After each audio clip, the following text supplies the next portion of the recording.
हमारी संस्कृति, हमारे संस्कार सदा रहें हमारे साथ। काश मैं ये बलिदान ना करता, अपने लाडले की खुशी पर नागलोक को बढ़े चढ़ा सकता। परंतु मैं केवल तुम्हारा पिता नहीं हूं, नागलोक का राजा भी हूं।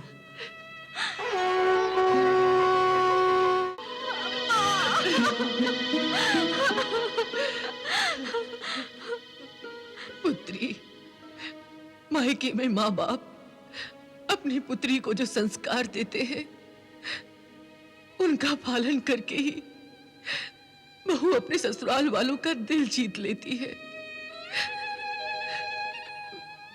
परंतु तुम्हारे ससुराल वालों की तो रीत ही अलग है। तुम असुर लोकचारी ही हो ना, इसलिए तुम्हें वहां समय समय पर अपने संस्कारों की बलि चढ़ानी होगी और अपने पति परमेश्वर की हर इच्छा पर अपने को भेंट चढ़ाना होगा।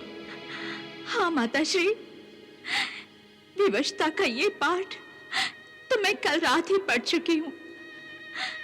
कल रात मुझे अपने पति परमेश्वर की इच्छा पर अपनी परम इच्छा को भेंट चढ़ाना पड़ा।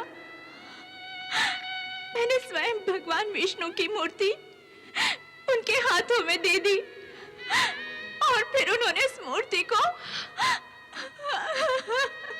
नहीं पुत्री, जो विवाहित जीवन के आरंभ में ही तुमने इतना बड़ा अत्याचार सह लिया, तो इसके आगे के सारे अत्याचार तुम्हें छोटे लगेंगे। भगवान विष्णु तुम्हें इन अत्याचारों को सहने की शक्ति दे।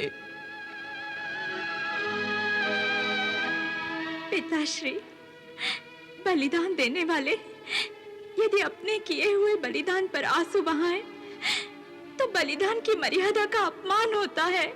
काश मैं ये बलिदान ना करता, अपने लाडले की खुशी पर नागलोक को बढ़े चढ़ा सकता। परंतु मैं केवल तुम्हारा पिता नहीं हूं, नागलोक का राजा भी हूं। और राजा के लिए उसकी प्रजा भी उसकी संतान की भांति ही होती है। इसीलिए मैं तुम्हारी खुशियों को नागलोक के रक्त में रंग नहीं सकता था। यह अपराध मुझसे नहीं हो सकता था।